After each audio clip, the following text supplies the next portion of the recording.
હવે દીકરાઓ દીકરીઓ વહુઓ એ જે કરે છે એને કરવા દો, પછી નાની નાની બાબતમાં ચંચુપાત નહીં કરો. કરે છે ને કરવા દો, એને સરસ રીતે રહેવા દો, જીવવા દો. એ એની લાઈફ જીવે છે, તમને તમારી રીતે સરસ રીતે જીવો છો, આનંદ કરો બધા. ઘણા ઘણા મા બાપ આવીને મને એમ કહી દીધી, અમારા બાળકો અમારા કહ્યામાં જ નથી, અમારા બાળકો ક્યારેય અમને પગે નથી લાગતા. ત્યારે હું હંમેશા એમ કહું કે તમારા બાળકો જો તમને પગે નથી લાગતા તો એમાં 90% તમે ખુદ જિમ્મેદાર છો. કેવી રીતે? કારણ કે તમે કોઈ દિવસ તમારા મા બાપને પગે લાગતા હોય એવું તમારા બાળકોએ ક્યારેય જોયું જ નથી, તો એ તમને કેવી રીતે પગે લાગશે? તમારા બાળકો તમે જે કહેશો એ નહીં કરે, તમે જે કરશો એ કરશે.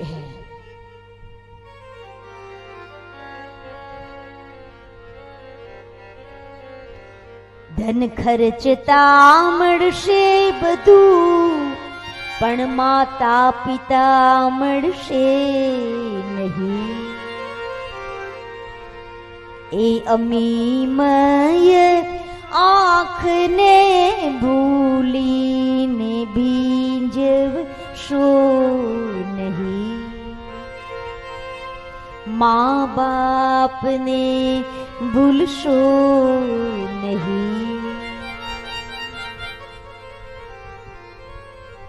પછી કદાચ ગમે તેટલા મોટા મોટા ફોટા બનાવીને આપણે આપણા હોલની અંદર મૂકીએ, આ અમારા બા અમારા દાદા, પછી શું કામનું?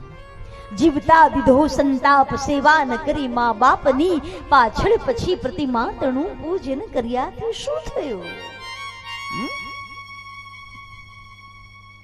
મને હું કહીશ તો કદાચ વધારે અતિશયોક્તિ લાગશે, પણ આમાં જેટલા દીકરાઓ કમાતા હોય ને, પગાર એની માના હાથમાં આપો. તમે જોવો તો ખરા, એ એટલી રાજી થઈ જશે ના, એ એમ કહેશે બેટા મને નથી જોઈતા, તમે વાપરો. હા, અને એવી રીતે સાચવીને ભેગા કરશે ને કે તમે કોઈ કલ્પના નહીં કરી હોય. એટલું તો બેંક વાળા નહીં સાચવે, એટલું તો ઈ સાચવીને રાખશે કે મારા દીકરાની કમાઈ છે, એમાંથી 5 પૈસા આગા પાછા નહીં થવા દઉં. ઈ માં છે, એક વાર એના હાથમાં પૈસા તો તમે આપો.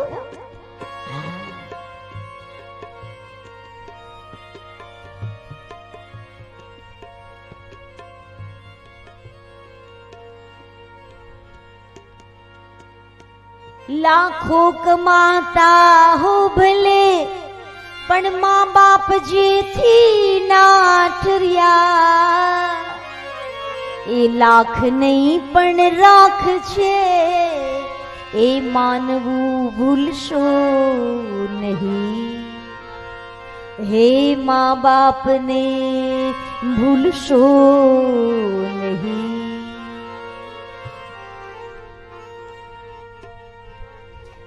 સંતાનથી સેવા ચાહો તો સંતાન છો સેવા કરો. જેવું કરો એવું બરો, ભાવના ભૂલશો નહીં. હે મા બાપને ભૂલશો નહીં. સાચું તીર્થ મા બાપના શ્રી ચરણોમાં છે, એવું ગજાનન ગણપતિ મને તમને શીખવાડે છે. મા બાપને 4 પરિક્રમા કરી, માતૃદેવો ભવ પિતૃદેવો ભવ, મા બાપના દિલ જીતી લીધા છે. મા બાપના દિલ જીતી લે, અને મા બાપના દિલ આ જ રીતે જીતાય. હા, અને મેં કહ્યું ને કે તમે જેવું કહેશો એવું નહીં કરે, તમે જેવું કરશો ને એવું એ કરશે. અમારે આ બધા છોકરાઓ જે આયોજન કર્યું છે એના બધાના પપ્પાઓ અહીંયા આ રીતે મને બોલાવી હતી આજથી 20 વર્ષ પહેલા. તો ત્યારે એના મનમાં એમ જાગ્યું કે દીદી અમારે આજે તમને બોલાવા જ છે કોઈ પણ હિસાબે. કારણ કે નાના હતા ત્યારે અમે પણ કથા સાંભળી, અમને પણ એમ થતું હતું કે આવું આયોજન અમે કરી શકીશું. પણ આજ મને કહેવા દો, પિન્ટુભાઈ, દીપકભાઈ, અમારો મિહિરભાઈ ક્યાં ગયા બધા, મને કહેવા દો કે તમારા પપ્પાઓએ જે આયોજન કર્યું ને એના કરતા તમે સવાયું નહીં 1000 ગણું મોટું આયોજન કર્યું છે આજે. હા, ખૂબ સરસ, ખૂબ સરસ.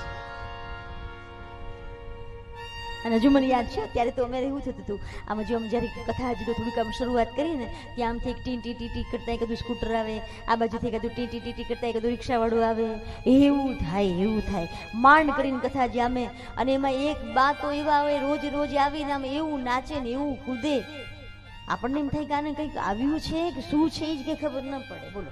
અને એ બાને ગમે એમ કહીને બેસાડીએ ના પડે પણ એ બેસે જ નહીં, આમ જાણે કપડાં ધોવા આવે ને આમ જ કર્યા કરે,